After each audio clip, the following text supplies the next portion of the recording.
सुरासुरा सेवित पाद पंकजा करे विराजत कमनीय पुस्तका विधेश्च पत्नी कमलासन प्रिया सरस्वती नृत्यतु वाचि मे सदा वसुदेव सुतं देवं कंस चाणूरमर्दनं देवकी परमानन्दं कृष्णं वन्दे जगद्गुरुम् वृष्णीनां वासुदेवोऽस्मि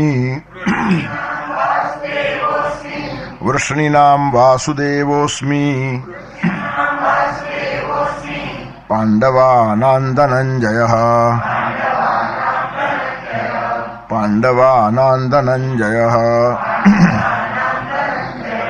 मुनीनामप्यहं व्यासः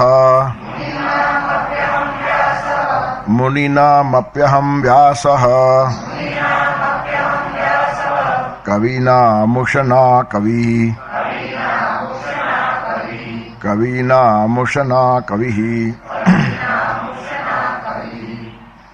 વૃષ્ણિ વંશમાં વાસુદેવ મારી વિભૂતિ છે, પાંડવોમાં ધનંજય એટલે અર્જુન મારી વિભૂતિ છે. મુનિના મપ્યહમ વ્યાસ, મુનિઓમાં વ્યાસ મારી વિભૂતિ છે. અને કવિના મુશના કવિઓમાં ઉષ્ણસ શુક્રાચાર્ય છે તે મારી વિભૂતિ છે. પોતાને વિભૂતિ જ્યારે ભગવાન ઠરાવે છે ત્યારે પોતાની બહાર રહીને પોતાની જાતને જુએ છે અને બહુ મોટી સાધના છે. નાના મોટા પાયા પર દરેકે આ સાધના કરવી જોઈએ. આપણાથી બહાર ઉભા રહીને આપણને જોવાનું, objective observation of the self. Subjective અંદર આપણે બધું વિચારતા હોઈએ છીએ, પણ બહાર ઉભા રહીને જોવાનું. મીચ મજ વ્યાલો potty આફુલિયા ઝાલો.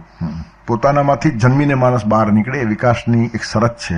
A must be Born again. પ્રત્યેક માણસ બીજી વાર જન્મવો જોઈએ. અને ઉપનયન સંસ્કારનો અર્થ જ આ છે, બીજી વાર માણસ જન્મે છે. એક માતા પિતાથી જન્મ થાય ને બીજો સંસ્કારનો જન્મ થાય. જન્મના બ્રાહ્મણો જ્ઞેય સંસ્કારે દ્વિજ ઉચ્યતે વિદ્યા યાતિ વિપ્રત્વમ ત્રિભિ શ્રોત્રિય મુચ્યતે. બ્રાહ્મણ પણ જન્મથી ખાલી બ્રાહ્મણ છે. દ્વિજ ક્યારે થાય? સંસ્કાર ગ્રહણ કરે ત્યારે. વિપ્ર ક્યારે થાય? વિદ્યા ભણે ત્યારે. અને શ્રોત્રિય ક્યારે કહેવાય? ત્રણેય એનામાં હોય. જે જન્મથી બ્રાહ્મણ છે, સંસ્કારથી દ્વિજ છે, વિદ્યાથી વિપ્ર છે અને આનો ત્રિવેણી સંગમ હોય તેને શ્રોત્રિય કહેવાય. એ માણસો જ્ઞાન આપી શકે.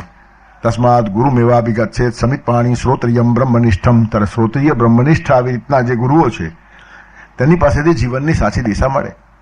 ત્યારે પોતાના જાતથી બહાર જઈને જોવાની કલ્પના એક સંસ્કાર જન્મ છે. બીજો એક જન્મ થાય અલુફ. આમ જુઓ તો સ્વાધ્યાયનો પણ વ્યાપક અર્થ આ જ છે. સ્વાધ્યાય એટલે શું? પોતાના જાતથી દૂર ઉભા રહીને પોતાની જાતનો અભ્યાસ કરવો. ચિત્રકાર એક સરસ ચિત્ર બનાવે ને અને પછી 10 ફૂટ દૂર ઉભો રહીને આખા ચિત્રને જુએ અને પછી ફિનિશિંગ ટચ આપે. જે કંઈ ખૂટતું હોય તે પૂરું કરી નાખે. ચિત્ર પૂરું થયું. ત્યારે પાસે રહીને જે ચિત્ર દોર્યું છે એમાંની ખામી જરાક દૂર ઉભા રહીને દેખાય. એનું કારણ આખો વ્યૂ આવે. આખું મોટું ફલક હોય ત્યારે ખૂણામાં દોડતો હોય, પછી અહીંયા દોડતો હોય, પછી અહીંયા દોડતો હોય. હવે આખું સમગ્ર ચિત્ર કેવું લાગે છે? તેથી પછી દૂર ઉભો રહે અને પછી આખું જુએ અને પછી પાછી પીછી હાથમાં લઈને જ્યાં જરૂર પડે ત્યાં 2-4 લસરકા મારે એટલે આખું ચિત્ર પરફેક્ટ. તેમ આપણે જીવનમાં ઓતપ્રોત છીએ. સવારથી સાંજ અનેક ધંધાઓ કરતા હોઈએ. થોડો અહીંયા રંગીએ, થોડો અહીંયા રંગીએ, થોડો અહીંયા રંગીએ. તો જરા દૂર ઉભા રહીને જુઓ તો ખરા ચિત્ર આખું કેવું લાગે છે. સરસ છે કે બિહામણું છે, ભયંકર છે, તો ક્યાં ક્યાં લસરકા મારવા જેવા છે ધ્યાન રાખો ને મારી લો. રોજ મારતા રહો. ન માર્યા હોય તો 50 પછી બરાબર શરૂ કરો મારવાના.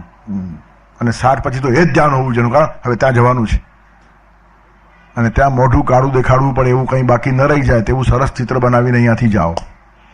તેથી અલિપ્ત થવાની જે કલા છે, પોતાનો અભ્યાસ કરતી વખતે પોતાનાથી બહાર નીકળવું જોઈએ. ત્યાં પોતાનો અહંકાર કામ લાગે નહીં, પોતાના રાગદ્વેષો કામ લાગે નહીં, પોતાના આગ્રહો કામ લાગે નહીં. બિલકુલ તટસ્થ થઈને બહાર ઉભા રહેવું જોઈએ. કોઈ આપણા માટે કંઈ કે એના કરતાં આપણે જ કેમ જોઈએ નહીં કે શું છે આપણામાં. નિરખવાસે દોષો જગતમાં પરાયા કહો દુર્ગુણોની ક્યાં નિજમાં કમી છે. આપણામાં પણ ઘણા અડાવડા હશે કે મારવાની જરૂર હશે. સેલ્ફ ઇમ્પ્રુવમેન્ટ આ જ સ્વાધ્યાયનો અર્થ છે. કોઈને બદલવાને માટે સ્વાધ્યાય છે જ નહીં, પોતાની જાતને બદલવા માટે સ્વાધ્યાય છે. એટલે કહેવાનો તાત્પર્ય શું છે?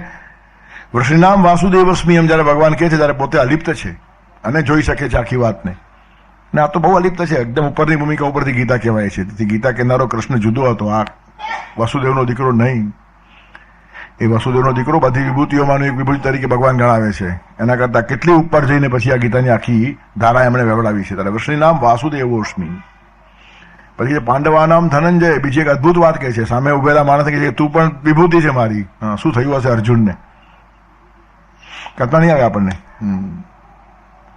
આટલી મોટી શક્તિ જયારે કે તું મારી વિભૂતિ છે.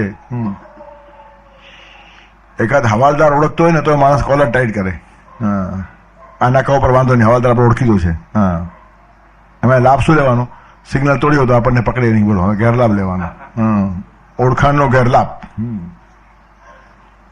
એક એડવોકેટે કીધેલું કે અલ્હાબાદમાં મારી એવી છાપ છે, કોઈ પણ નો એન્ટ્રીમાં ગાડી ઘુસાડું ને સિગ્નલ ન હોય તો પણ કાઢું તો આપણને એકે પોલીસ પકડે નહીં. આવી આપણી છાપ છે. આ છાપ કહેવાય? ખરાબ કામ કરવાની છૂટ એ છાપ કહેવાય. છાપના પણ કેવા લેવલ નિર્માણ થયા છે. આપણે ખોટું કરીએ તો પણ પોલીસ આપણને પજવે નહીં. એવા સારા સંબંધો આપણા પોલીસ જોડે છે. તો ભગવાન છોડશે કે? તેથી ભગવાન જોડે એવા સારા સંબંધ રાખો કે ભગવાન નારાજ ન થાય. એટલે કહેવાનું તાત્પર્ય શું છે? એકાદ કોઈ સામાન્ય માણસ ઓળખતો હોય, કોઈ કોર્પોરેટર ઓળખતો હોય તો પણ માણસ ગામમાં અદ્ધર ચાલતો હોય એક વાત. એકાદ કોઈ સામાન્ય નેતા પ્રધાન ઓળખતો હોય તો પણ માણસ કેટલું ગૌરવ અનુભવે. મોટા મોટા માણસો ગૌરવ અનુભવે. એકાદ નેતા સાંભળવાનો હોય તો પ્રવચનના ટાઈમ કરી નાખે આગા પાછા. નેતાજી આને વાલે હૈ, એ નેતાજી ને તું મહેતાજી બી છે શું? તેથી સામાન્ય જરાક કોઈનું લેવલ જગતમાં હોય તેની સાથે ઓળખાણ થયા પછી જો માણસ ગાળો થતો હોય તો આ ભગવાન સાક્ષાત કે છે ઓળખાણ નહીં, તું મારી વિભૂતિ છે. પાંડવાનામ ધનંજય. મગજ ઓફ થઈ જાય. શું થયું હશે અર્જુનનું? એ કલ્પનાતીત છે. આટલી બધી વિભૂતિઓના લિસ્ટમાં મારું નામ. આના કરતા મોટું સરપ્રાઈઝ ન હોય. અર્જુન માટે બહુ જબરજસ્ત સરપ્રાઈઝ છે. પાંડવાનામ ધનંજય. ને આમાં પણ બધામાં નહીં, પાંડવોમાં. એટલે બાકીના 4 કરતા તો મોટો છે એમ ભગવાન સ્પષ્ટ કહે છે. યુધિષ્ઠિરે જે ગુમાવ્યું તે આ ગુમાવ્યું છે. પાંડવાનામ યુધિષ્ઠિરે નહીં. એનું કારણ કૃષ્ણ ભગવાને ખોટું બોલવાનું કહ્યું ત્યારે કૃષ્ણને બહુ ત્રાસ આપ્યો છે આ માણસે. હું તો ખોટું બોલું જ નહીં. અરે તું માથાકૂટ મૂક. જગતના બધા જ નીતિ શાસ્ત્રો નિર્માણ કરનાર તારી સામે ઉભો છે ને હવે તું ચર્ચા કરે છે. ખોટું શું ને સાચું શું કે તું કૃષ્ણને શીખવાડે છે. તેથી જે લકીર કે ફકીર લોકો હોય ને તે કેવા જડ હોય છે. નિષ્ઠાના નામે જડતા ક્યાં સુધી ઘૂસી જાય છે. સિચ્યુએશનને રિસ્પોન્સ આપવાની તાકાત જ નથી. નક્કી કરેલા નિયમમાં જ માણસ ફરતો હોય. હું ઘણીવાર રમૂજમાં કહું છું. એક ભાઈને મંદિરના બારણા પાસે ઉભો કર્યો અને કીધું બૂટ ચપ્પલ ઉતારીને બધાને કહેવાનું મંદિરમાં જાઓ. હું ઉભો રહી ગયો. બૂટ ચપ્પલ ઉતારો, મંદિરમાં જાઓ. બૂટ ચપ્પલ ઉતારો, બધાને હાથ જોડીને કયા કરે. એક ભાઈ ચડ્યો પગથિયે, હાથ પકડ્યો, ખબરદાર. કેમ? તો કે બૂટ ચપ્પલ ઉતારે મંદિરમાં જા. પેલો કે મેં પહેર્યા જ નથી, એ મને ખબર નથી. ન પહેર્યા હોય તો પહેરી આવો, અહીંયા તો ઉતારવા જ પડે. હવે આવા જડસુ લોકોથી કોઈ કામ થતા હશે? નિયમો માણસ માટે છે, માણસ નિયમ માટે નથી. માણસ જો મરતો હોય તો બધા નિયમ તોડી નાખો, કોઈ નિયમની જરૂર નથી. નિયમો આપણે બનાવ્યા છે ને આપણા માટે બનાવ્યા છે અને સુવિધા માટે બનાવ્યા છે. વ્યવસ્થા જયારે વિચારને ખાઈ જાય ત્યારે વ્યવસ્થાનું માળખું ઉપાડીને ફેંકી દેવું જોઈએ. વિચારના વહન માટે સરળતા નિર્માણ કરવા માટે વ્યવસ્થા છે, પણ ચોકઠાઓ એટલા મજબૂત થાય છે કે વિચાર રૂંધાઈ જાય. અને વિચાર મરે એટલે વ્યક્તિ મર્યા વગર રહે જ નહીં. પછી ગમે એટલી શોભાયાત્રા કાઢો, એ બધી સ્મશાન યાત્રાઓ હોય છે. નામ શોભાયાત્રા પાડો, શોભાયાત્રા ના થાય. એ સ્મશાન યાત્રા છે. એનું બધા મરદાઓ જ ફરે છે. એમાં ચેતના જ નથી કોઈનામાં. આમ થાય ને આમ ના થાય, આમ થાય ને આમ ના થાય. એમાંથી ઊંચા જ નહીં આવે અને આખું જીવન પીખાઈ જાય, ચૂથાઈ જાય, વિથાઈ જાય. એ સીમાડે મરી ગયા તો પકડી બેઠા નાળા જોયા. શા માટે કહું છું? કૃષ્ણ સામે પણ યુધિષ્ઠિરે સત્યનું નાડું પકડ્યું હતું. નાડું ક્યાં પકડવાનું? કઈ લિમિટ હોય ને? મર્યાદા હોય કે નહીં? કોણ કે છે આ? યોગમ યોગેશ્વરાત કૃષ્ણ સાક્ષાત કથાયતા સ્વયં. ધર્મરાજ યુધિષ્ઠિર પણ કેટલીક વાર ચોકઠામાંથી બહાર નથી આવી શકતા. એટલે ચોકઠાઓ કેટલા મજબૂત હોય છે વિચાર કરો. વ્યવસ્થાના ચોકઠાઓ એટલા આકરા અને ભયંકર હોય છે. ઈશ્વરની કૃપા હોય તો જ માણસ બહાર નીકળીને તો ખલાસ થાય. તેથી અહીંયા જે ગુમાવ્યું છે તે અહીંયા દેખાય છે. યુધિષ્ઠિરને ક્યાં લોસ થયો છે? પાંડવા નામ Dhananjay. It means Yudhishthir minus થયો, ભીમ માઇનસ થયો, સહદેવ માઇનસ થયો, નકુલ માઇનસ થયો. એક અર્જુન જીતી ગયો. એનું કારણ કરી છે વચન તપ. આજે સમર્પણ છે અર્જુનનું. તેથી સમર્પણની કેટલી મોટી કિંમત છે. તમે તમારા અહંકાર અને આગ્રહો છોડી દઈને જ્યાં સમર્પિત થઈ જાઓ છો ને ત્યાં તમારું કેટલું ગૌરવ છે, કલ્પનાતીત વાત છે. એનું કારણ સામેનો માણસ પાછો ભોગો નથી. એ તો સમર્પણને પણ ચૂથી નાખનારા માણસો હોય છે. તેથી સમર્પણ પહેલા ક્યાં કરવાનું નક્કી કરો, પણ નક્કી થયા પછી બરાબર પૂરું કરો, પછી અધૂરું નહીં, વિધાઉટ એની રિઝર્વેશન. પ્રિય મિલન, પતિ મિલન કે પ્રભુ મિલનમાં અધૂરું સમર્પણ ચાલતું જ નથી. એ અર્ધદગ્ધ માણસો નથી, સંસારના નથી રહેતા, નથી ભોગના રહેતા, કે નથી યોગના પણ રહેતા. કોઈ ઠેકાણે સંપૂર્ણ સમર્પણ સિવાય આનંદ છે જ નહીં. ટોટલ સરેન્ડર, શરીરનું સમર્પણ, મનનું સમર્પણ, બુદ્ધિનું સમર્પણ, હૃદયનું સમર્પણ અને સમગ્ર જીવનનું સમર્પણ. તું હી આજ અવાજ અર્જુનના શ્વાસમાંથી નીકળતો હોય, કૃષ્ણ સિવાય બીજી વાત નહીં. અને એ કમાઈ ગયો, પાંડવા નામ ધનંજય. તેથી નરોવા કુંજરોવા બોલાવતી વખતે કૃષ્ણને જે મહેનત પડી છે ને એના નજર બહાર ના જાય. જડતા એ નિષ્ઠા નથી, સ્વચ્છંદતા એ સ્વતંત્રતા નથી. એ માણસના ધ્યાનમાં આવવું જોઈએ. તેથી શિસ્ત, સંયમ એ જુદી વસ્તુ છે અને જડતા એ જુદી વસ્તુ છે. સિચ્યુએશન શું ડિમાન્ડ કરે છે અને જો રિસ્પોન્સ માણસ ના આપી શકતો હશે તો એ માણસ જીવી શકે નહીં. બધા જ નિયમો, વ્યવસ્થાઓ આપણે ઊભી કરીએ છીએ ચોક્કસ પ્રકારનું સરસ જીવન સ્મૂધલી વહેતું રહે એટલા માટે.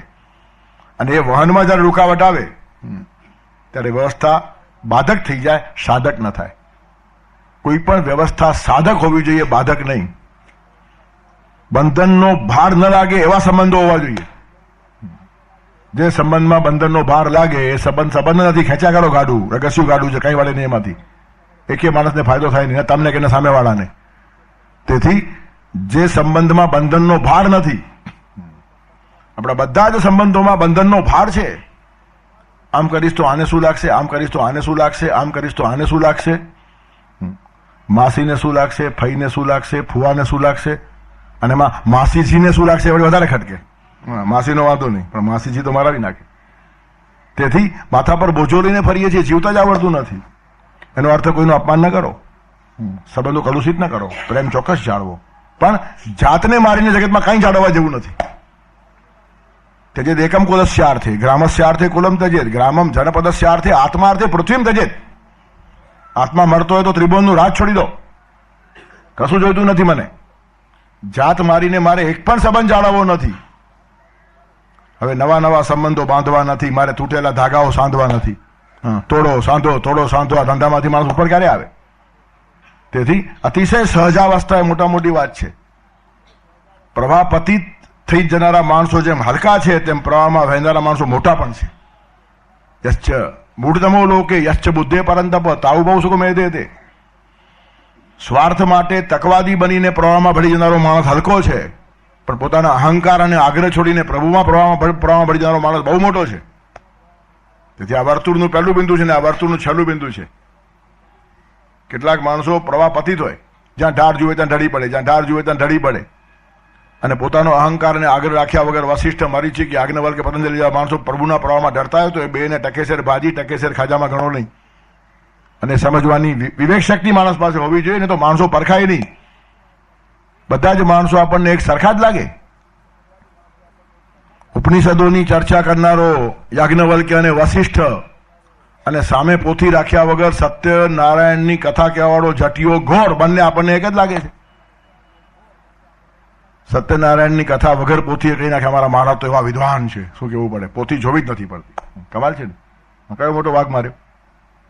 તેથી પિંડ બ્રહ્માંડના પ્રશ્નો ઉકેલી નાખે એવો મહાપુરુષ એક જુદો હોય, અને તેની સામે તમે કોઈ હલકા માણસની તુલના કરો ને તો એ તમારા બુદ્ધિનું જ કૌતુક કરવા જેવું છે. માણસની પરખ શૈલી નથી. આ કેટલી સૂક્ષ્મ નજરથી કૃષ્ણ અહીંયા અર્જુનને સિલેક્ટ કરી લે છે, અને તે બી યુધિષ્ઠિરની સામે જેનું નામ ધર્મરાજ છે. શત્રુઓ પણ જેના ઉપર વિશ્વાસ કરે આવો યુધિષ્ઠિર છે. ઉસરે સપી સ્વસ્યમ સાત યત્ર રાજા યુધિષ્ઠિર રાજા હોય ને તો પથ્થરમાં પણ પાક થાય, એમ શકુની મામો કે છે. બોલો, શત્રુ પક્ષના પણ ખતરનાક માણસોને જેના માટે વિશ્વાસ છે. તેથી આ માણસ કે તો જ દ્રોણાચાર્ય માનશે એ કૃષ્ણને ખબર છે, અને એટલે આ હુકમનું પાનું કૃષ્ણ વાપરવા માંગતા હતા કે બીજા કોઈનું આ દ્રોણાચાર્ય માનશે નહીં. અત્યારે કટોકટી છે યુદ્ધના મેદાનમાં. રિલાયબલ માણસનો ઉપયોગ મારે અત્યારે કરવો છે, એનું કારણ જરૂરી છે. અત્યારે હું બોલીશ તો નહીં માને. અશ્વત્થામા મરી ગયો એમ કૃષ્ણ કહે તો દ્રોણ ન માને, એનું કારણ કૃષ્ણ ખોટું ન બોલે તો જ નવાય. ભીમ કે તો બિલકુલ ન માને. આ એક જ માણસ એવો હતો. યુધિષ્ઠિર કે તો દ્રોણાચાર્ય કે ખલાસ. યુધિષ્ઠિર બોલ્યા વાત પતી ગઈ, ફિનિશ્ડ. પણ તે વખતે યુધિષ્ઠિરને થોડીક પોતાની પ્રતિષ્ઠા, મારું શું લાગશે, જિંદગીમાં એકે વાર ખોટું બોલ્યો નહીં. અરે પણ ખોટું સાચું કોને કહેવાય? શબ્દોમાં જ સત્યને શોધવાનો પ્રયત્ન કરે છે. કુંતા માથા ચડાઈ ગયા છે. કહ્યું છે ધર્મરાજને તારું નામ ખાલી ધર્મરાજ છે, તને ધર્મનો એબીસી ખબર નથી. એ ઓળખવાની તાકાત કુંતા પાસે હતી, એ ઓળખવાની તાકાત ભીષ્મ પિતામહ પાસે હતી, અને ઓળખવાની તાકાત કૃષ્ણ પાસે હતી. અને આ ત્રણેય લોકોએ યુધિષ્ઠિરને પ્રસંગોપાત ઠપકો આપ્યો છે. તારી ધર્મનિષ્ઠા માન્ય છે, પણ એમાંની જડતા કાઢી નાખ. તેથી નિષ્ઠાના નામે કેટલી બધી જડતાઓ સમાજમાં ઘૂસી જાય છે. નિયમ અને વ્યવસ્થાના નામે બિલકુલ પારતંત્ર અને પરવસતા આવી જાય. નિયમોનો માણસ ગુલામ બની જાય, વ્યવસ્થાનો માણસ ગુલામ બની જાય, ચોકઠાઓનો માણસ ગુલામ બની જાય, રીત રિવાજ અને રૂઢિઓનો માણસ ગુલામ બની જાય. ધર્મ ગયો ખાડામાં. રૂઢિ મહત્વની છે. રૂઢિ કે અમે કરશું. રૂઢિ શાસ્ત્રાત બલી હશે, શાસ્ત્ર કરતા રૂઢિ બળવાન. રાજમાર્ગ ઉપરથી જવામાં વાર લાગે છે, કેડી કેમ નીકળે? કેડી પરથી માણસો વધારે જાય. શોર્ટકટ રહે ને. એમાં રૂઢિઓ બધી કેડી છે. શાસ્ત્રોનો રાજમાર્ગ છોડીને કેડી ઉપર જવાનું માણસોને ગમે. તેમ રૂઢિઓ એટલી બધી માણસની પકડાઈ જાય કે જેમાંથી માણસ બહાર ના આવે. ઘણી વાર અહીંયા બી કીધું હશે મેં, દીકરીના ઘરે જમાય નહીં, આવી એક રૂઢિ છે. શાસ્ત્રમાં ક્યાંય એને સેન્કશન નથી. દીકરી દુશ્મન છે. દીકરાના ઘરે જમાય અને દીકરીના ઘરે ન જમાય. કેટલો ત્રાસ થાય દીકરીને કે જે મા બાપ મને ઉછેરી, મને પરણાવી, મારા માટે આટલી કાળજી લીધી, તે મારા ઘરે એકાદ વખત જમે પણ નહીં. કોઈની ભાવનાની કિંમત છે કે નહીં? પણ રૂઢિ ખલાસ, પતી ગયું. તમે ગમે એટલા શાસ્ત્રો ખોલીને કહો, શાસ્ત્રોમાં કોઈ સમર્થન નથી. બહુ મેં ટ્રાય કરી શોધવાની, એક ઠેકાણે આટલું મળ્યું કે અપ્રજાયામ તું કન્યાયામ ન ભૂંજીએ કદાચના. જ્યાં સુધી તમારી દીકરી પરણીને ગઈ છે, એના ઘરે સંતાન ન થાય ત્યાં સુધી એના ઘરે જમો નહીં. કેટલું પ્રેક્ટિકલ માર્ગદર્શન છે. સંતાન ન થાય ત્યાં સુધી જમો નહીં. એટલે પરણીને ગઈ છે તો શરૂઆતમાં 1-2 વર્ષ માથું મારો નહીં, ને તો એનું બગાડશો બિચારાનું. એને સ્થિર થવા દો. આટલું જ કહ્યું છે બસ. શરૂઆતથી જ જો મા બાપ માથું મારવા લાગે તો સંસાર બગડ્યા વગર રહે જ નહીં. એનું કારણ એક પ્રવાહમાંથી બીજા પ્રવાહમાં જાય તો થોડો ખરબાટ થવાનો જ છે. 20 વર્ષ જે ટાઈપથી જીવી છે તેનાથી નવા ટાઈપમાં એકદમ જીવવું પડે તો એને એડજસ્ટ થવા દો. 1-2 વર્ષ થશે, ભગવાન શક્તિ આપશે અંદરથી. તમે બહુ દખલગીરી ન કરો. પાછું એનો ઊંધો અર્થ નહીં કરવાનો. આત્યંતિક ત્રાસ હોય તો દીકરીને પાછી લાવવાની હિંમત બી હોવી જોઈએ. વધારે કારણે વિવેક કામ લાગે છે, જડતા નહીં. આપણે જડ થઈ જઈએ. આમ સાંભળીએ તો આમ કરીને, આમ સાંભળીએ તો આમ કરીએ. ઘડિયાળનો રોલક કાં તો આમ જાય ને કાં તો આમ જાય. વચ્ચે ઉભા રહેતા આવડતું જ નથી. તેથી હવે દીકરીનું ગમે એ થાય, અમારે માથું મારવું જ નથી. એ પણ ખરાબ છે. મરી જાય, તમારી દીકરી છે, રિસ્પોન્સિબલ. તેથી ખોટું માથું જેમ મારો નહીં, તો જરૂર પડે તો અંદર રસ લેવાનું છોડો પણ નહીં. પણ બનતા સુધી તમે જો ઓછું માથું મારો ને તો 1-2 વર્ષમાં ગોઠવાઈ જાય. અને જૂના કાળમાં તો કંઈ આવી રીતનું ઇઝીલી જવાતું પણ નહીં હતું. ગાડા પીડા જોડીને જાય અને પહોંચે, અને જમવાનું ન હોય તો વધારે રોકાય જ નહીં ને. જમે તો જ ધામા નાખે, અને ધામા નાખે તો બગાડે. તેથી મળીને ભાગો, ફટ દઈને તરત. એને જરા હું પણ મળે, આવી ગયા એમ પણ લાગે, અને બધું બહુ ચર્ચા કરો જ નહીં. એનું કારણ છે બિચારી તરત વાત કરે, મારી સાસુ આમ કીધું. સાસુ તો બા એના કરતા વધારે કહેતી હોય, પણ સાસુ કહે તરત લાગે. સાસુએ કેમ કીધું? એ બા નથી. મારી સાસુ એમ કે તમે એકદમ ઊંચા નીચા થઈ જવાની. સાસુ સમજો છો એના મનમાં, તો તમે હું તમારા મનમાં તમે શું સમજો છો?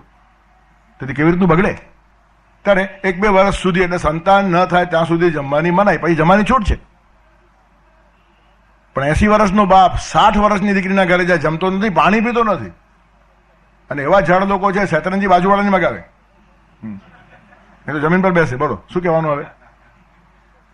એટલે કેવા ચોકઠાના આપણે ગુલામ થઈએ સમજ્યા વગર. અને શાસ્ત્રના ગમે એટલા રેફરન્સ આપો, તમે કીધા કરો, અમે તો કરતા હશું તે જ કરશું. માજન ચાઈ મથે તે પણ અસાંજો ખીલો નહીં હટે. તમે જે કહો તે માથા ઉપર, અમે કરશું, કરતા હશું એમ જ કરશું. તેથી કેટલી જડતા છે. અને અર્જુનનું મહત્વ છે જડતામાંથી બહાર નીકળી ગયો. કરીશે વચનન તવ, ભગવાન મને કોઈ નિયમ ખબર નથી, તું જ નિયમ છે. ખોટું બોલવું એ યુધિષ્ઠિરને ખરાબ લાગે, તો શિખંડીને વચ્ચે રાખીને છુપાઈને ભીષ્મને મારવા એ અર્જુનને ખરાબ નહીં લાગે? ખરાબ સારું ખબર નથી. કૃષ્ણ કહે છે ને, it's all right. There is not to question why, there is but to do or by. Situation demand કરે છે, તો ભીષ્મ મરે એમ છે જ નહીં. ભીષ્મને મારવાનો એક જ રસ્તો છે, નિશસ્ત્ર થવો જોઈએ આ માણસ. એમ દ્રોણ નિશસ્ત્ર થાય તો જ મરે, અને ભીષ્મ પણ નિશસ્ત્ર થાય તો જ મરે. આ બધા વીર પુરુષો હતા. ખાવાના ખેલ નથી આ લોકોને મારવાના. એટલે હજી તો બલરામ બચી ગયા, ને તો એ વચમાં ઉભા હોત તો હજી નવું તૂત કરવું પડતું બીજું. પણ એ તો કૃષ્ણ સંધિમાં જઈને આગો કરી આવ્યા. તેથી આ બધા ધુરંધરો ઉભેલા હતા. ત્રિસપ્ત કૃત્વા જગતિપતિ નામ હંતા ગુરુ યશસ જામદગ્નિ. 21 વખત પૃથ્વીને નક્ષત્રી કરનાર ભીષ્મ, આપણા પરશુરામને જેને હરાવ્યા છે એનું નામ ભીષ્મ. ક્ષત્રિયોને ઘાસની જેમ વધેરી નાખે આવો પરશુરામ, અને તેને હરાવનાર ભીષ્મ જેવો તેવો હશે? શું ગજુ છે આ પાંડવોનું એની સામે ઉભા રહેવાનું? નિષ્પાંડવા મેદીની બોલે એટલે ખલાસ. આવતીકાલે એક પાંડવ જીવતો ન બચે. અને દુર્યોધનને છંછોડીને મેણું મારીને આ બોલાવડાવ્યું એના મોઢેથી. દુર્યોધનને શરમ નથી? ગમે તે માણસો ગમે તેમ બોલે, સ્વાર્થી માણસો. ભીષ્મ પિતામહનો આદર કૃષ્ણ પણ કરે, પણ અપમાન દુર્યોધન કરે. કૃષ્ણ ભીષ્મનું અપમાન ન કરે. અને ભીષ્મ જગતમાંથી ન ભૂસાઈ જાય એના માટે એની પાસે જ્ઞાનનું દર્શન કરાવીને આખા ભીષ્મનું ચરિત્ર અમર કરવાનું મહાન કામ કૃષ્ણે કર્યું છે. ત્યારે ક્યાં કૃષ્ણ ને ક્યાં દુર્યોધન, પણ આ ઉંદરડો અપમાન કર્યા વગર છોડે નહીં. ભીષ્મને કહે છે તમે વંચક છો, અવંચક લડતા જ નથી. તમે જો દિલ દઈને લડો તો આ પાંડવો શું ટકે? પાંડવો ટકી ગયા છે એનો અર્થ છે તમારા મનમાં પાપ છે. અને પછી આટલી બધી વ્યથા થઈ છે ભીષ્મને. પરાણે એમને બોલવું પડ્યું છે કે આવતીકાલે કાં તો પાંડવો ખતમ થશે નિષ્પાંડવા મેદીની, અને કાં ભીષ્મ રિટાયર થશે. અને બંને વાતો દુર્યોધનને ગમતી હતી. એનું કારણ વન ડે મેચ છે, હવે ટાઈમ પસાર થાય ફોકટનો. કાં ઘરડો કામ કરે ને કાં રિટાયર થાય. અને રિટાયર થાય તો જ પછી દ્રોણને કર્ણ આવે. અહીંયા તો બધા અહમવાદી માણસો ભેગા થયા હતા. એક મારે તો જ બીજો આવે. પાંડવોમાં બધા એકબીજા માટે મરવા તૈયાર હતા, અને કૌરવમાં બધા મરવાની રાહ જોઈ, આ ક્યારે જાય પછી હું આવું. મારા લડવાથી યશ મળે, કર્ણ એમ કે છે. અને ભીષ્મ સેનાપતિ હતો, યશ એને મળે, તને મરવા દો પછી હું છું જ ને. કોઈના અંડરમાં કોઈ કામ ન કરે. આવા બધા અહમવાદીઓની ટીમ ત્યાં કૌરવમાં ભેગી થયેલી હતી. અને આવા ભીષ્મને જો ખસેડવા આવે તો નિશસ્ત્ર થવા જોઈએ. નિશસ્ત્ર ક્યારે થાય? શિખંડી વચ્ચે આવે તો જ. એનું કારણ નપુંસક સામે ભીષ્મ હથિયાર ઉપાડતો નથી. અશ્વત્થામાં મરી ગયો છે તો દ્રોણ અસ્વસ્થ થાય, શસ્ત્ર ફેંકી દે. શિખંડી વચ્ચે આવ્યો તો ભીષ્મ શસ્ત્ર ફેંકી દે, અને તો જ આ લોકો મારે. અને કૃષ્ણને આખા સિચ્યુએશનનો ટોટલ જજમેન્ટ છે. આવી રીતનો એક સર્વાંગીણ પુરુષ છે જે બધું જુએ છે. તમને પાટલી દેખાય છે, એને આખું દેખાય છે. અને જેને આખું દેખાતું હોય ને તેનું જ માર્ગદર્શન કામ લાગે. અને આખું કોને દેખાય? જે બહુ ઉપર ગયો હોય. આપણને દિવાલની પાછળનું દેખાતું નથી ને આકાશમાં બેઠો હોય તેને આખું મૂરું દેખાય છે. ડુંગર ઉપર જાઓ આખું દેખાય. ફિઝિકલી જરાક ઉપર જઈએ તો પણ ઘણું બધું દેખાય. તો જે લોકો મેન્ટલી, ઇન્ટેલેક્ચ્યુઅલી, સ્પિરિચ્યુઅલી ઉપર ગયા હશે એને કેટલું દેખાતું હશે. અને આ તો ઉપર ગયેલો નહીં, ઉપરથી નીચે આવેલો હતો. ચડતા ચડતા ઉપર ગયો તે કૃષ્ણ નહીં હતો. પરિત્રાણાય સાધુનામ વિનાશાય દુષ્કૃતામ ધર્મ સંસ્થાપનાર્થાય સંભવામી યુગે યુગે. ધર્મની સંસ્થાપના કરવા આવેલા માણસને યુધિષ્ઠિર ધર્મ શીખવાડે છે. અસત્ય કેમ બોલાય? એ તો અધર્મ કહેવાય. તો કૃષ્ણ ઘાસ કાપવા અહીંયા આવ્યા હતા. ધર્મ સંસ્થાપનાર્થે આવે એમ કહેનારો માણસ છે, અને અધર્મ થવા જ ન દે.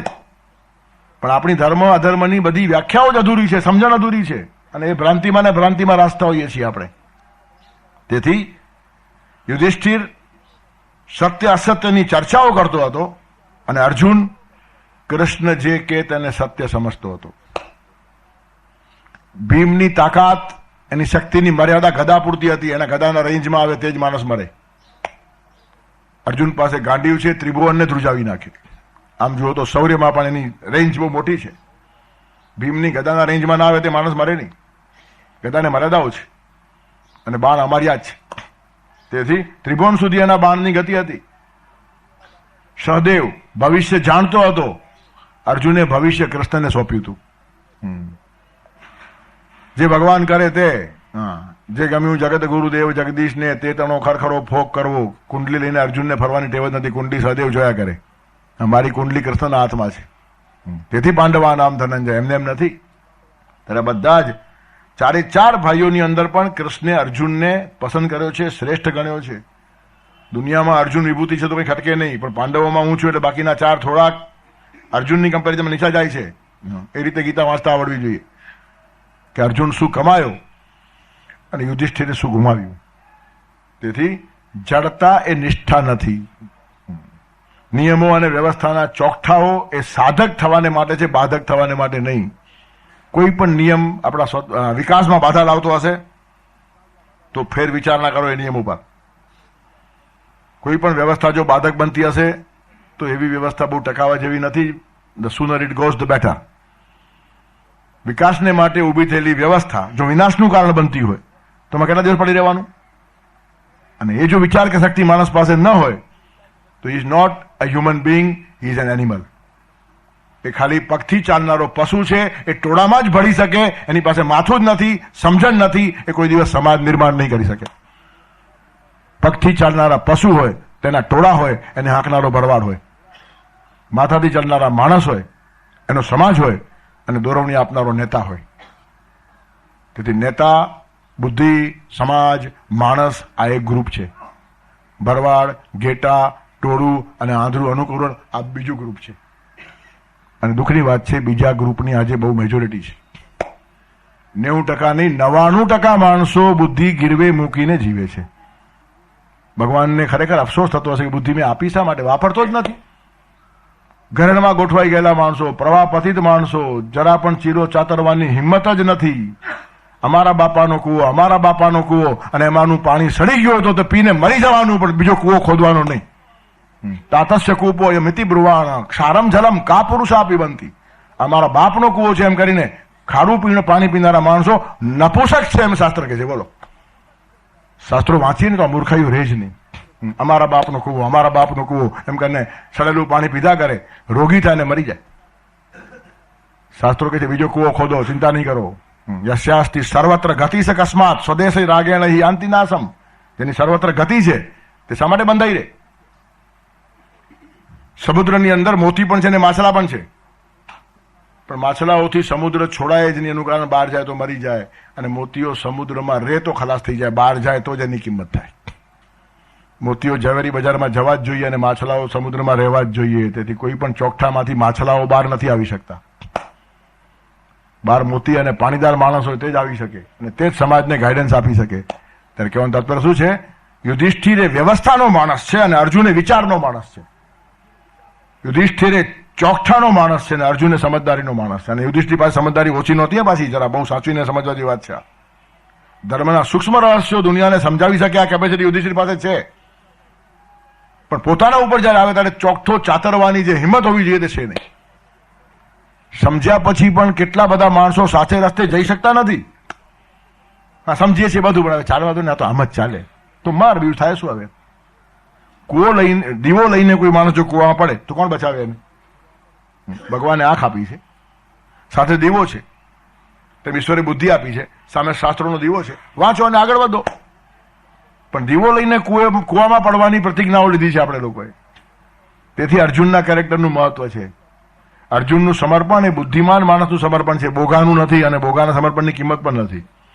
બોગાઓ તો ગમે તેની પછવાડે ચાલે, આજે આમ ચાલે ને કાલે આમ પણ ચાલે. જોઈન વિથ ધ મોબ, ટોળામાં જોડાઈ જાઓ. But if there are two mobs then join with the bigger one. ટોળામાં જોડાઈ જાઓ, પણ બે ટોળા હોય તો મોટું હોય તેમાં જોડાઈ જાઓ, કંઈક લાભ મળશે. 500 માણસનું ટોળું હોય ને 5000 તો 5000માં જોડાઓ. Majority of fools. જીવન સિદ્ધાંતોના બારામાં બહુમતીની કિંમત નથી. તમારા ઘરે એકાદ ડોક્ટર આવે, એક માણસ માંદો હોય અને ડોક્ટર ડાયગ્નોઝ કરે કે એને ટાઇફોઇડ છે. તમે કહો ડોક્ટર સાહેબ વી આર સોરી, તમે એકલા જ છો, તમારો એક મત છે, અમારા કુટુંબના 7 માણસોનો મત છે કે આને ન્યુમોનિયા છે. એક મતી ચાલે નહીં, બહુમતી છે, આ લોકશાહી છે. ત્યારે 7 માણસો કહે છે કે આને ન્યુમોનિયા છે, અને ડોક્ટર કે છે ટાઇફોઇડ છે. ડોક્ટર કે કરો ટ્રીટમેન્ટ, ન્યુમોનિયા એટલે મરો, મારે શું કરવું છે? શાસ્ત્રોમાં બહુમતીનો મત ચાલતો નથી. હજારો માણસોનો મત ના ચાલે, એક જ માણસ જે પરફેક્ટ એનો મત ચાલે. એ માણસ જ્ઞાતા હોવો જોઈએ શાસ્ત્રનો. ડોક્ટરને ખબર છે રોગ શું છે, તમારા મતની શું કિંમત છે? ના, પણ અમારા કુટુંબના 7 માણસો કહેતા એની કોઈ કિંમત નહીં. હા, કિંમત છે, મારો એને. તમે મારી શકો છો, તમારી કિંમત છે એટલી. ત્યારે કહેવાનું તાત્પર્ય શું છે? ચીલો ચાતરવાની હિંમત યુધિષ્ઠિર જેવા માણસોને પણ કરાવતી વખતે કૃષ્ણને કેટલી મહેનત પડી છે. આજે સમાજની અંદર માણસો કેમ બદલાતા નથી, પરિવર્તન કેમ થતું નથી, કેટલું અઘરું છે હું બતાવું છું. અહીંયા પાંડવાના ધનંજયમાં યુધિષ્ઠિરને સમજાવવામાં મહેનત પડી છે, અને તેથી કૃષ્ણે એને અત્યારે અર્જુન કરતા થોડોક નીચો ગણ્યો છે. એનો અર્થ યુધિષ્ઠિર માટે કોઈ હલકો મત જરા પણ નહીં બાંધતા. આ તો બહુ ઉપરની કક્ષા પછી ગયાની વાત છે. અર્જુનને 100% માર્ક મળતા હશે તો કદાચ યુધિષ્ઠિરને 99.99 મળતા હશે, પણ 0.01 ગયો તો ગયો. આપણે તો એની માટે બોલવા પણ સક્ષમ નથી. આપણને તો 0.01% માર્ક મળે તોય ઘણું. યુધિષ્ઠિરને માટે આપણી બોલવાની લાયકાત નથી, પણ ગીતાકારે જે રીતે અર્જુનને સિલેક્ટ કર્યો છે ને ત્યાં શું ફેર પડ્યો તેની આપણે ખાલી ચર્ચા કરીએ છીએ. બાકી આપણા માટે યુધિષ્ઠિર સાષ્ટાંગ પ્રણામ કરવા જેવો માણસ, ધર્મરાજ છે. બહુ મોટા કૂદકા માર્યા છે એને જીવનની અંદર, પણ જે સૂક્ષ્મ ભેદ આવે છે આ બહુ પાતળી રેખા છે અને તે કૃષ્ણ સિવાય કોઈ પારખી શકે નહીં. તેથી ગીતા જેવો તાત્વિક ગ્રંથ કુરુક્ષેત્રના મેદાનમાં બોલે છે, કટોકટીનો કાળ છે પણ બુદ્ધિ કેટલી સ્થિર છે. એ તો સહેજે બોલતા બોલતા પાંડવાના યુધિષ્ઠિર કહેવાય જ જાય. આટલો પ્રસિદ્ધ છે યુધિષ્ઠિર, એટલે એનું નામ છે. દુશ્મનો જેનો વિશ્વાસ કરે આવું ચરિત્ર છે, પણ નહીં, અત્યારે અર્જુન જ મગજમાં આવે છે. કેટલી સૂક્ષ્મ ધારા છે કૃષ્ણના મગજની અંદર. તો સિલેક્શનમાં જયારે ભગવાન આટલી પણ થાપ ન ખાતો હોય તો આપણા બધા આડા આવડા કામ ભગવાન ચલાવી લેશે એમ માનવું એ કેટલી મૂર્ખાઈ છે. અરે હીરાનું ત્રાજવું છે, પવન પણ ન ચાલે. પવન આવે તો પણ માપમાં ફરક પડી જાય. તેથી યુધિષ્ઠિર અને અર્જુનને માપવા હીરાનું ત્રાજવું છે. ક્યાં 0.01% ચૂક્યો છે ત્યાં તે પણ ભગવાનના ધ્યાનમાં આવે, અને આપણે તો બધું હલાવે જ રાખતા હોય તો ભગવાનને ખબર નહીં પડે. આવો ધર્મરાજ અને આટલો મોટો માણસ જે હોય તેને પણ સૂક્ષ્મતાથી જુએ છે અને કટોકટીના કાળે પણ સ્વસ્થ છે. અને ગીતા જેવા તાત્વિક ગ્રંથની અંદર તો કાયમ થવાનું છે. આ તો અર્જુનને ભગવાને કાયમનો ચિરંતન કરી નાખ્યો ગીતામાં, પાંડવા નામ ધનંજય. તેથી અર્જુનનું જે બહુ વિશેષ મહત્વ છે તે એના સમર્પણનું મહત્વ છે. બાકી બધા ગુણો એની પાસે હતા. અર્જુનને કંઈ ખાલી ચડાવ્યો નથી, એક જ માત્ર સમર્પણ નથી. એક સમર્પણ ખાલી હોત બીજું કંઈ ન હોત તો બોગો કહેવાય. તેથી બીજા બધા ગુણો પણ બહુ જબરજસ્ત હતા. એની એકાગ્રતાને કોઈ પહોંચે નહીં. પક્ષી વિંધવાનું છે તો જે વિંધવાનું છે પક્ષીની એક આંખ જ દેખાવી, બીજું કશું નહીં. બાણ જેમ સીધું જાય તેમ જીવનમાં સીધા જવાની તૈયારી. આડા આવડા જે માણસો જાય નહીં તો શક્તિ વેડફાઈ જાય.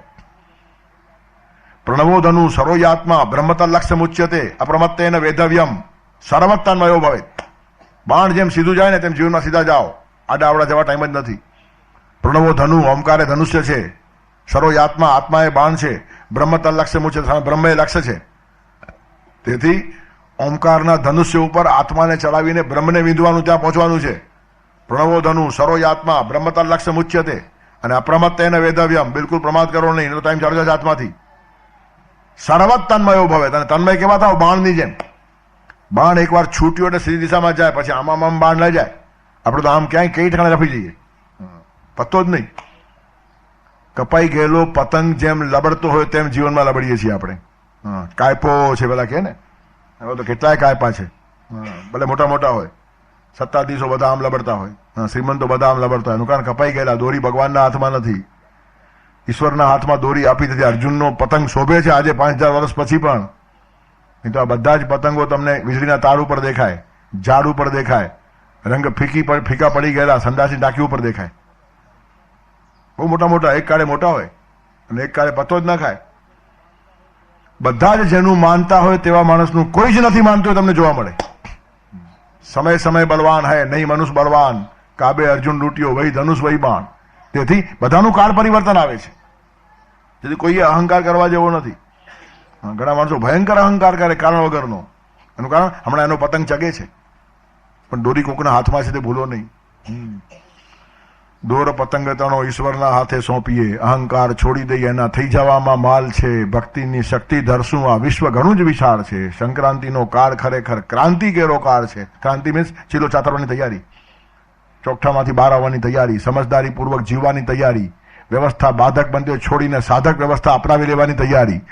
અને આટલી સામાન્ય તૈયારી ન હોય તો સત્સંગના નામે આપણે વર્ષો સુધી ઘાસ કાપ્યું છે એમ સમજો. વર્ષોના વર્ષો ફોકટ જાય. તેથી જાગૃતિ જીવનની ક્ષણે ક્ષણની બહુ મોટી અપેક્ષિત છે. અરે અર્જુન એકાગ્ર થઈને જીવ્યો છે. પક્ષી વિંધવાનું હોય તો કોઈને ઝાડ દેખાય ને, કોઈને દ્રોણાચાર્ય દેખાય ને, કોઈને કૌરવ પાંડવ દેખાય ને, કોઈને પાડ દેખાય. બધાને બેસાડી દે, તમારું કામ નહીં. અર્જુન આવીને ઉભો રહ્યો. અર્જુન કહે છે પક્ષી સિવાય કંઈ દેખાતું નથી. એકદમ કેન્દ્રિત થયો છે.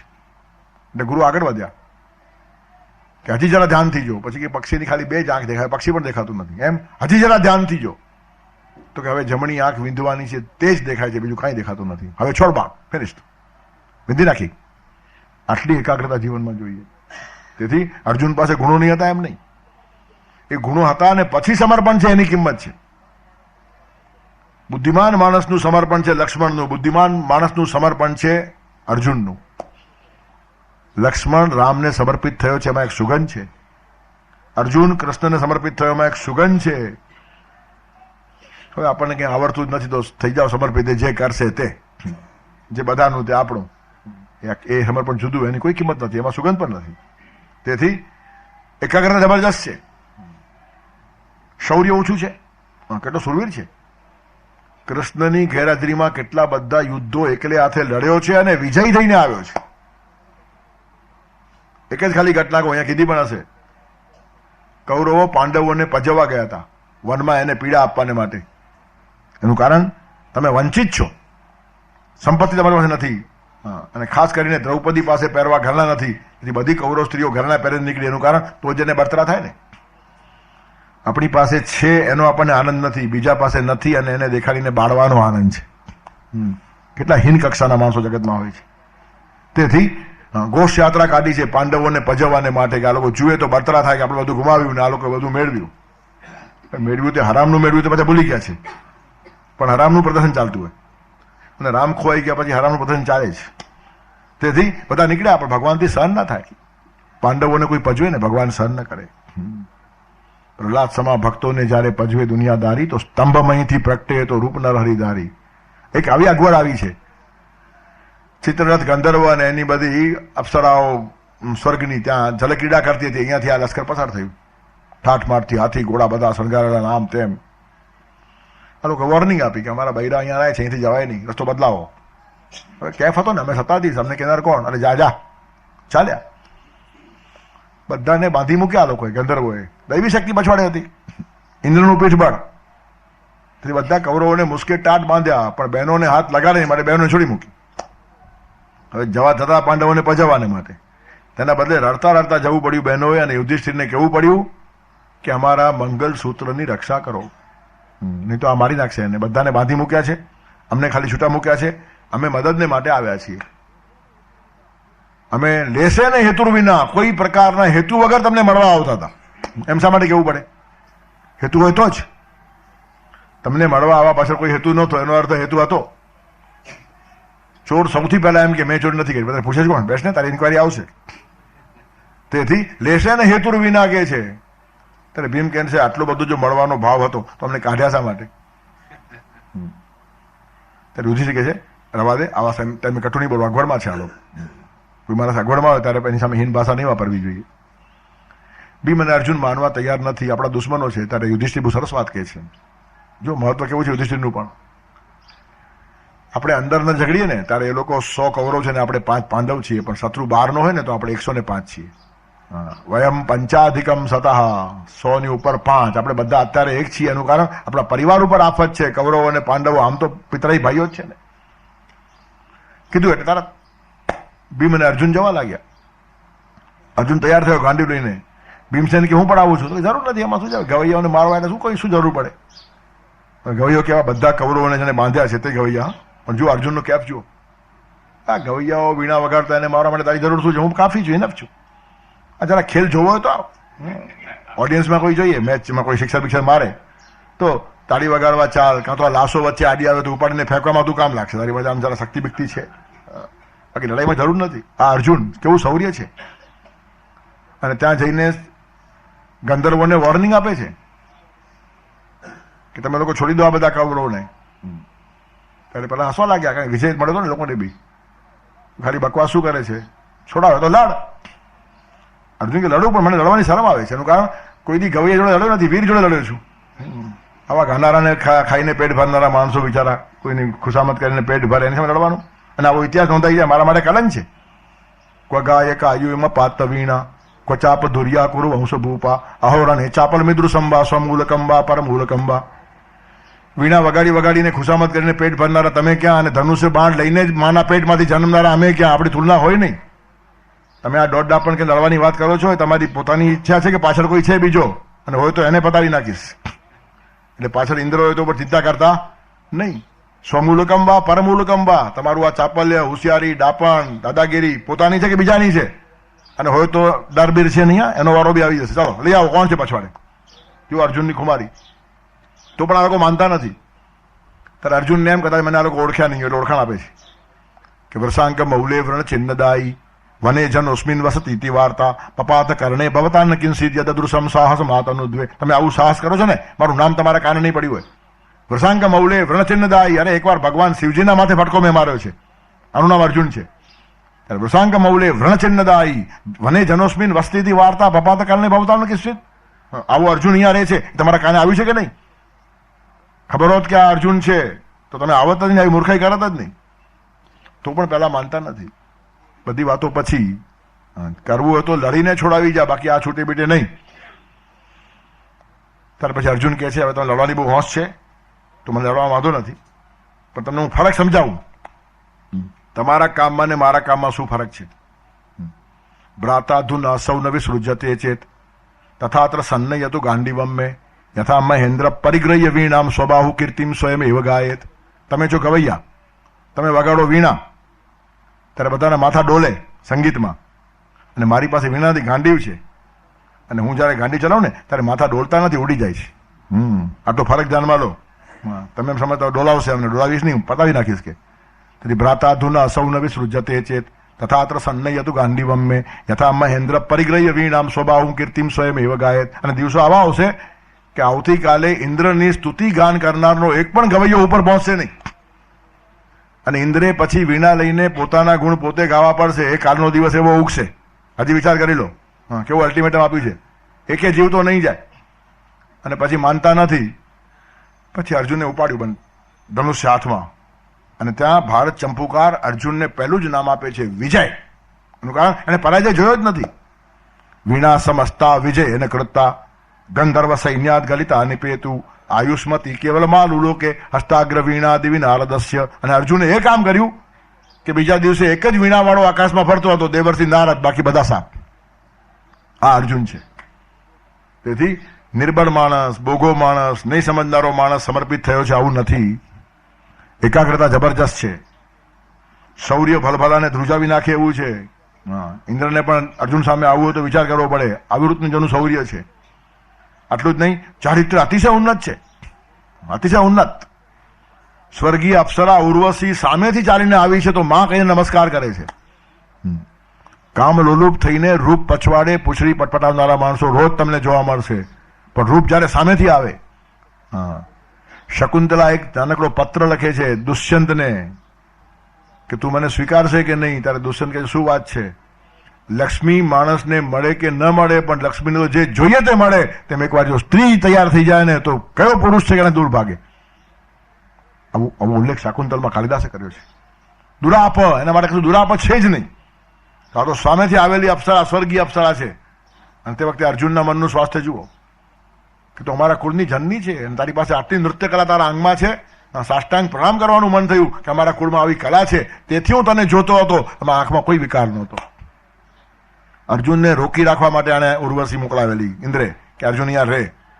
અર્જુનનું વ્યક્તિમત્વ આટલું આકર્ષક હતું કે રહે તો બધાને ગમે, અને અર્જુન જવાની વાત કરતો હતો. તેથી આપેલું પ્રલોભન, પણ એમાં અર્જુન ફસાયો નહીં. અને છેવટે આટલી ચીડાઈ છે ઉર્વશી કે શાપ આપે છે ક્લિબત્વ મેહિતિ સસાપ કોપા, જ્યાં તું ક્લિપ થશે નપુસક થશે. પણ અર્જુન ભાગ્યશાળી હતો. કેટલાક માણસોના જીવનમાં શાપ પણ આશીર્વાદ થઈ જાય. ઇન્દ્ર ત્યાં પહોંચી આવે છે અને બકરું કાઢતા ઊંટ પેઢું એ ખબર પડી. કરવા ગયા શું ને થયું શું. અને અર્જુન પાછો ઇન્દ્રનો દીકરો, અને નપુસકતાનો શાપ મળ્યો છે. ત્યારે શાપનું નિવારણ થાય છે.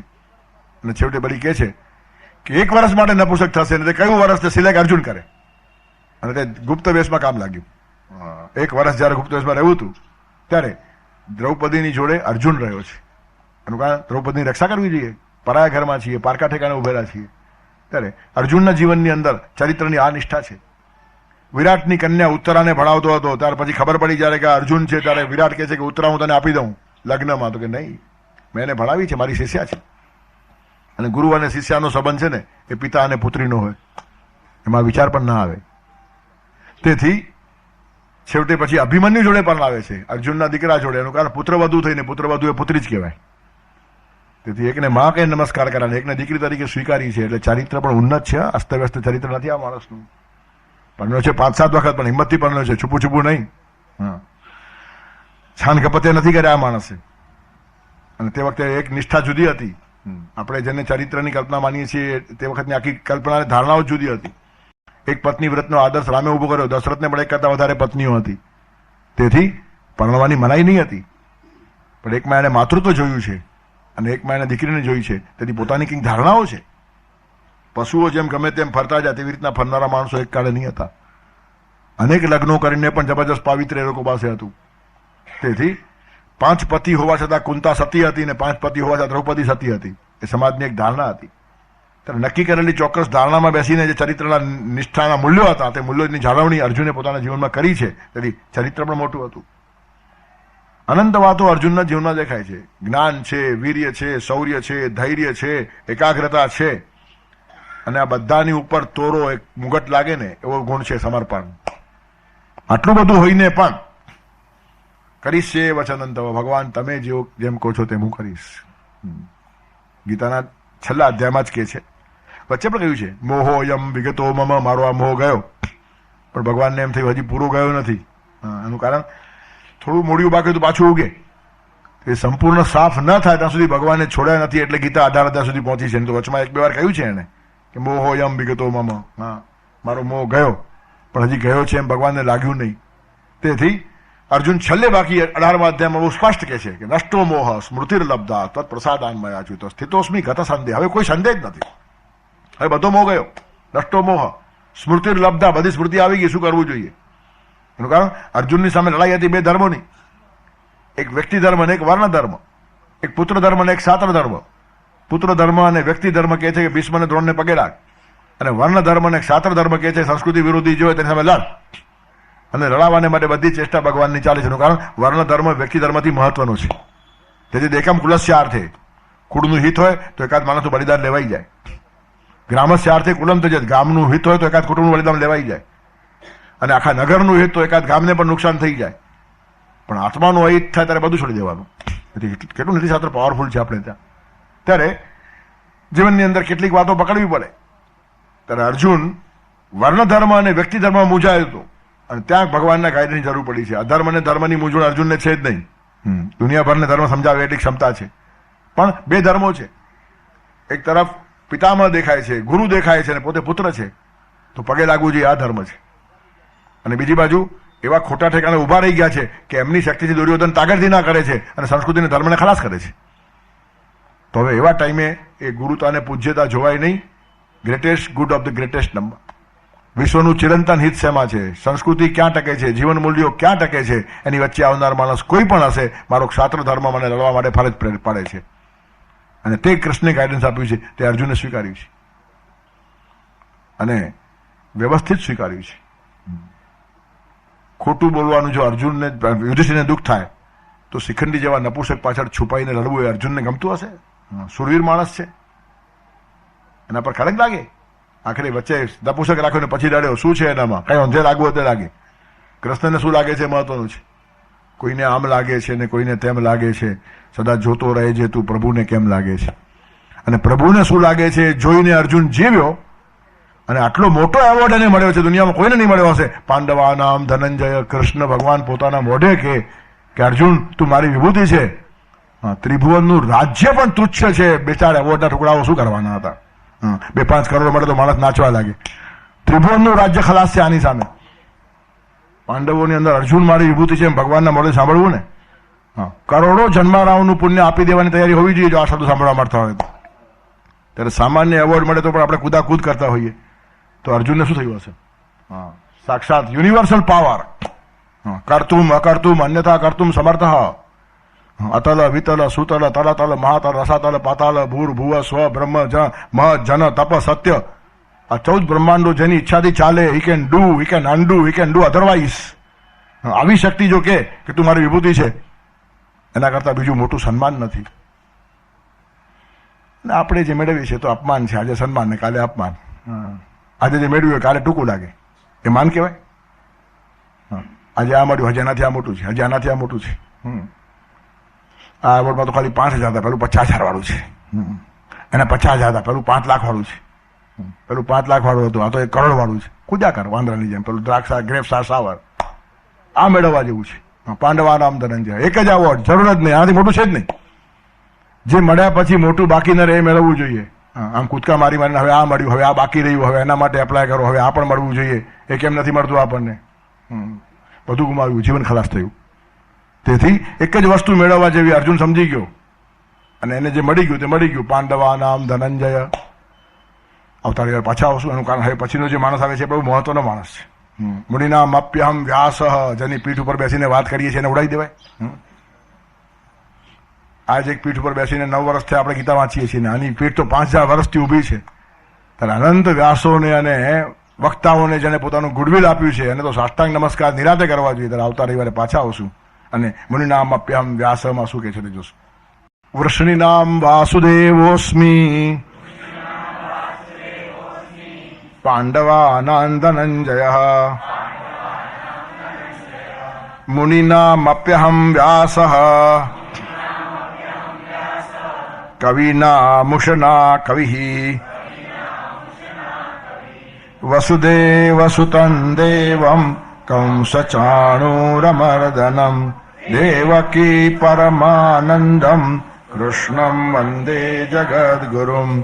ગુરુર્બ્રહ્મા ગુરુર્વિષ્ણુ ગુરુર્દેવો મહેશ્વરઃ ગુરુ સાક્ષાત પરબ્રહ્મ તસ્મૈ શ્રી ગુરવે નમઃ.